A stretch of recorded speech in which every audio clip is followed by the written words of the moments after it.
Alright, well, I think I'm done with the overthinking part. The bumper's on, but we still have the swapping part going on.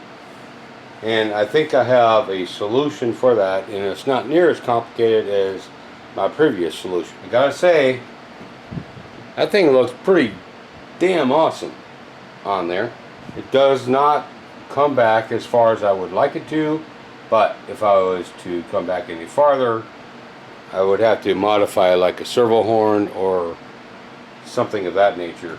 So let's take a look at what I've done, because it took me a couple days. Well, I just took the original bracket that came with the bumper, modified it, and I have now two holes right here that are threaded. I'm thinking that if I go ahead and just clamp it, then it'll be rock solid. Right now it does one of these numbers, which is not good. Not only that, but on the screws going into here, most likely we'll have to drill them and retap them so I can get them in all the way. Alright, so let's just say that it was a lot less work than I made it out to be. Okay. And also, like I said, I mean, this is going to be like it's not going to be the first time I ever overthink something, but I am not too proud to show all of you on YouTube that I make mistakes. Okay, and that's, I guess, the big thing. And the whole thing about being a mechanic is that you do make mistakes, and recovering from them mistakes is the big thing. I can build myself a bracket to go across here to clamp it down, and this will not go anywhere, but right now it's looking like really good, you know, I mean really good. Alright, next up we're going to go ahead and fabricate a bracket to clamp this down. Going to put the lights in on the front. Welcome to my mess of a table. Been working on the C2X here off and on, slowly getting it back together, and I just want to give you all an update on what I've got going on here. Alright, you know about the wheels, but I do have an unexpected, let me try that again. I did have an unexpected problem when it came to putting these caps on. Alright, so on the back side you can see here this hole, well, it's too small to use a flange nut like what's up here, and the axle sticks out too far. So I'll show you what I did on the other side. As you can see, I got one on here. These are both tight right here. It wouldn't tighten down before. And back here, so on the back wheel, if you notice, this axle is basically flush with the nylock part of this nut. So I couldn't use a flange nut on here, so I had to use a nut from one of my bolt boxes that don't have a flange on it. One of these. Alright, so right now, what we have a number 8 washer, which fits almost perfectly over the axle shaft, right? And the hex will go on. The only problem is I have to use 3 of them in order to get it where I need it to be. And that doesn't leave too much hex to engage into the wheel itself. I ordered up some 7mm thick ones and some 9mm thick ones. Hopefully one of the two will work. I just don't want to run it if it's not fully engaged in the wheel, right? I mean, that would be a disaster. Not only that, but I went through all this work of, you know, painting these wheels up and everything.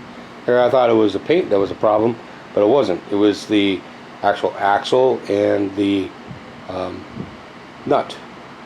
Actually, I can even show you what I mean by that, wherever I put that. Alright, so I put the nut in here. The flange of the nut sticks up. I suppose I could take a Dremel and make that a little bit bigger, but that still wouldn't help me as far as the axle sticking out. So I left it be, went with those nuts, and hopefully those wheel spacers will take care of that problem. Alright, so I got the bumper on, done overthinking that. Ended up using the old bracket. It's nice and solid right now. I even got the lights in. Started wiring stuff.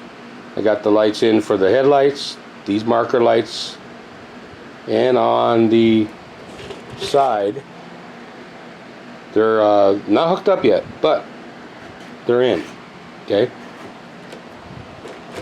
so let me take the cab off and I'll show you what else we're doing. Got this all figured out. Basically what I did is I went with the old bracket, put 2 bolts, one on each side over here, drilled in a little bit more and threaded it so it would clamp tight because the threads didn't go in far enough. Then there were 2 existing bolts at the top of this bracket. I just clamped it to the servo bracket. It is not going anywhere. Alright. Also, I put a Fusion SE in here. So that should make a lot of difference as far as controllability. We're switching over to a Spectrum radio. And that's here, that's here. Very good, right? Yep. Alright. Also, I don't like the plastic body mounts RC4 drive gives us, so I found these are 35 millimeter. Entity actually makes them, and they're about $6 a pair, so $12. I got these all in. The only thing is that they come with these screws here and they're way too big for the hole, and they're really Loctited in there. Good, I mean really good. I had to heat these up to get these out. Anyway, so I just drilled the hole a little bit bigger going into the frame, found a button head screw, tightened them down there, took these here, and I put them in the drill and out to the grinder, and kind of did a poor man's lathe job on it and made them to a point. I cut them off a bit so far, but the body holds really well. No flexing. It should actually be better than new. That's where I'm at on that. The interior is in. I didn't do a whole lot to it because it's already pretty well detailed out in there, but it's all back together, and I managed to scratch it already right there. It's okay, I'm sure it'll get more of them. But anyway, I'm pretty happy with the way this is turning out. The one thing I'm not happy with is I did have to modify my grill a little bit right there,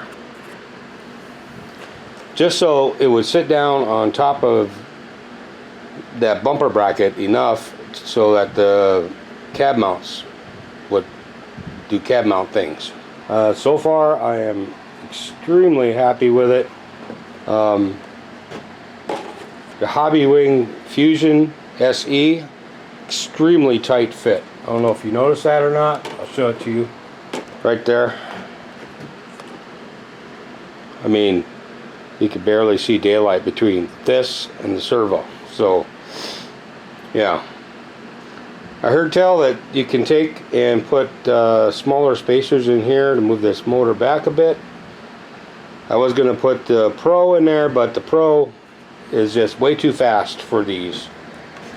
I have the Pro in my Trail Finder 2 extended cab, and I most likely am going to change that out to the SE because it's a slower motor, and I may end up having to downsize the pinion on that to slow it down a little bit. But anyway, maybe I'll put this all back together Okay, so there's the C2X. And I don't know about the rest of you, but this change right here just gives this truck a whole new attitude. I mean, it really does. One thing I was also thinking of is, if I don't like the approach angle to this bumper because I was not able to get it back as far as I want, we can always extend them front links up and bring that wheel up, you know, there. So it's something to think about. But I think for now, what I need to do is I need to get it finished to that point, and then we can go try it out. Should basically run the same, except for a new motor, new radio, new tires. Okay, there's a bunch of new stuff on it. And there's oil in the shocks. So, let me know what you think about this. If you like this truck, if you like this project, it's been ongoing. It seems to be my theme this year, as I get started on something and then, whoa, here I go now, again. And it started out with a quick paint job. Now look at it. Alright, so this is RC Mechanic. I just want to say thank you so much for watching. I hope you come back and see some more. Remember to like, subscribe, thumbs up, thumbs down. Subscribe because it's free. It's the only thing that is anymore, I think. So thank you so much for watching, and I'll see you in the next one.